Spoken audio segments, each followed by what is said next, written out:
Buhay Amerika. Hindi masarap ang buhay sa Amerika.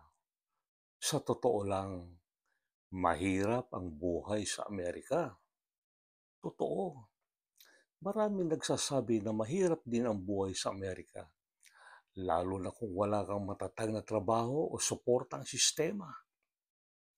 Kahit mataas ang sahod, mataas din ang gastusin, renta ng bahay, kuryente, pagkain, insurance at buwis. Maraming Pilipinong nagsusumikap ng doble o may dalawang trabaho para lang makaraos.